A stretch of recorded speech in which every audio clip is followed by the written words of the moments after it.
Assalomu alaykum. Pandemiya davrida aholi va biznes uchun berilayotgan soliq imtiyozlarining navbatdagi to'plami bilan tanishtirib o'tamiz. Ma'lumki, O'zbekiston Respublikasi Prezidentining 2020-yil 18-maydagi koronavirus pandemiyasi davrida aholi va tadbirkorlik subyektlarini qo'llab-quvvatlash bo'yicha navbatdagi chora-tadbirlar to'g'risidagi farmoniga asosan biznesga soliq yukini kamaytirish maqsadida soliqlardan ozod qilish, jarimalar va pensiyalardan voz kechish, soliqlarni to'lovini kechiktirish kabi tadbirkorlik subyektlarini qo'llab-quvvatlashning aniq choralari belgilangan. Xususan 2020-yil 1-iyundan 1-sentyabrgacha kichik korxonalar yer va mol-mulk soliqlarini to'lashdan ozod qilinadi. Bozorlar va savdo majmualari, kinoteatrlar, umumiy ovqatlanish korxonalari, jamoat transporti korxonalari, sport sog'lomlashtirish muassasalari, shuningdek yo'lovchi tashish, maishiy xizmat ko'rsatish, binolarni, shu jumladan banketlarni tashkil etish uchun ijaraga berish faoliyati bilan shug'ullanadigan yuridik shaxslar ushbu imtiyozlardan foydalanish imkoniyatiga ega bo'ldilar. Bugungi kunda mamlakatimiz bo'yicha ushbu imtiyozga ega bo'lgan 142,5 mingta kichik biznes vakillari mavjud bo'lib, ular 332,8 milliard so'mlik soliqlardan ozod bo'ldi. Bu soliqlar hozir ta'kidlab o'tganimdek, mol-mulk va yer soliqlari hissasiga to'g'ri keladi. Aniq misollar bilan aytadigan bo'lsak, Toshkent shahar Yashnobod tumanidagi Toshkent qog'ozi mas'uliyati cheklangan jamiyatning ko'chmas mulkining qoldiq qiymati yil boshiga nisbatan 28,1 milliard so'mni, egaligidagi yer maydoni 12,2 gektarni tashkil etadigan bo'lsa, mazkur korxona uchun 2020-yilda demak 563,3 million so'm mol-mulk solig'i hamda 1 milliard 330 million so'm yer solig'i hisoblangan. Prezidentimizning mazkur farmoniga asosan esa endilikda ushbu subyektda 2020-yil 1-iyundan 1-sentyabrgacha bo'lgan davr uchun boya ta'kidlaganimiz prezident farmoniga asosan soliq imtiyozi qo'llanilishi natijasida mol-mulk solig'idan 140,8 million so'm, yer solig'idan 332,5 million so'm, jami 473,13 million so'm mablag' soliqlarni berilgan imtiyoz hisobiga tejab qolinadigan bo'ldi va ushbu mablag'lar korxonani aylanma mablag'larini ko'paytirish va yangi ish o'rinlarini tashkil etish uchun yo'naltirilishi belgilandi. Muhtaram prezidentimizning hozir ta'kidlab o'tganimiz, demak 19-martdagi PF 5969 sonli farmoni va 2020-yil 3-apreldagi PF 5978 sonli farmonlariga muvofiq kichik tadbirkorlik subyektlariga foizsiz kechiktirish, ya'ni bo'lib to'lash taqdim etilgan aprel-may oylari uchun to'lanishi lozim bo'lgan mol-mulk va yer solig'i summalaridan voz kechildi. Ta'kidlab o'tish kerakki, prezidentimizning hozir ta'kidlab o'tgan farmonlariga asosan ayrim soliq turidagi soliqlarni to'lov muddatlarini bo'lib to'lash yoki kechiktirib to'lash imkoniyati yaratilgan edi. Ushbu kechiktirilgan summalar ma'lum vaqtdan keyin baribir o'sha bo'lib to'lanishi lozim edi. Lekin prezidentimizning oxirgi farmonlariga asosan, ya'ni o'sha 2020-yil 18-maydagi farmonlariga asosan ushbu kechiktirilgan soliq summalari to'lashdan umuman voz kechildi. Bugungi kunda ushbu huquqdan foydalanishni istagan 4259 ta subyekt soliq organlariga murojaat qilgan. Natijada 2422 tasiga, demak, soliq to'lovchining 123 milliard so'mlik miqdordagi kechiktirilgan soliqlardan voz kechildi.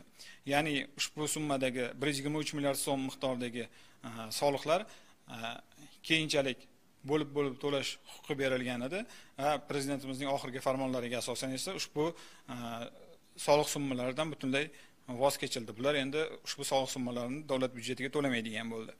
Bugungi kunda yana umumiy miqdori 109 milliard so'm bo'lgan 1837 ta murojaat soliq organlari tomonidan ko'rib chiqilmoqda. Bundan tashqari prezidentimiz farmoni bilan 2020-yil 1-yanvardan boshlab 2020-yilning 15-maygacha bo'lgan muddatda kichik biznes subyektlarining yer va mol-mulk solig'i bo'yicha hosil bo'lgan pensiya va jarimalar summalaridan ham voz kechildi. Hisob-kitoblarga ko'ra joriy yilning boshidan va koronavirus pandemiyasi davrida 16251 ta kichik biznes korxonalarining 4,6 milliard so'mlik miqdordagi pensiya va jarimalari yig'ilib qolingan edi.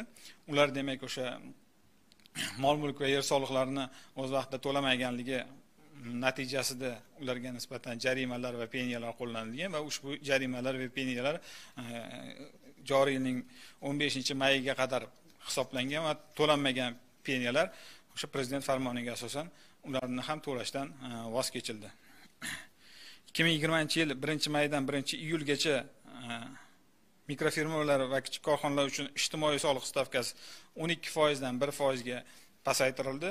Bu ham tadbirkorlik subyektlariga navbatdagi katta yengillik bo'ldi desak mubolag'a bo'lmaydi, chunki ushbu norma natijasida 1.681.769 ta ish o'rni tashkil etgan 328.782 ta mikrofirmalar va kichik biznes subyektlari soliq to'lovchilarga soliq yuki kamaytirildi.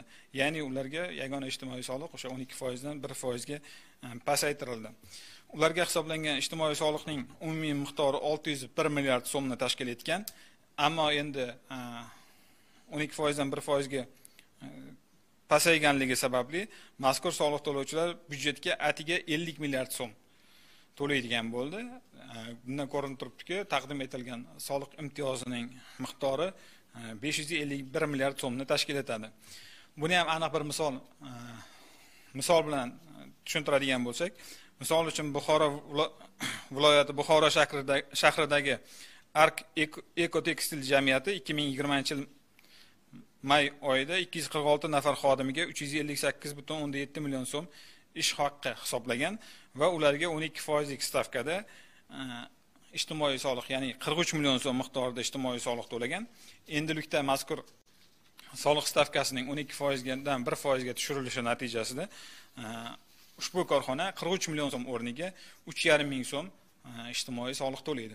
Bundan ko'rinib turibdiki, jamiyat ixtiyorida may oyini o'zida 39,5 million so'm va xuddi shuningdek iyun oyida ham shuncha miqdorda yana 39,5 million so'm, ya'ni 2 oyga 79 million so'm korxona ixtiyorida qoladigan bo'ldi.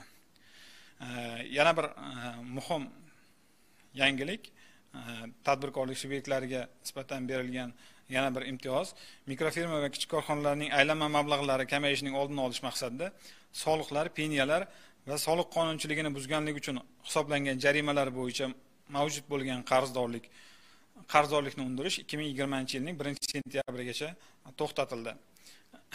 Ma'lumotlarga ko'ra, 2020-yil 15-may holatiga 80 mingta mikrofirma va kichik korxonalarning byudjetga to'lanishi kerak bo'lgan qarzdorligi 190 milliard so'mni tashkil etgan. Davlat soliq xizmati organlari 2020-yil 15-may holatiga ularning bankdagi hisob varaqlaridan pul mablag'larini hisobdan chiqarish va o'tkazish bo'yicha inkassa topshiriqnomalarini chaqirib oladi.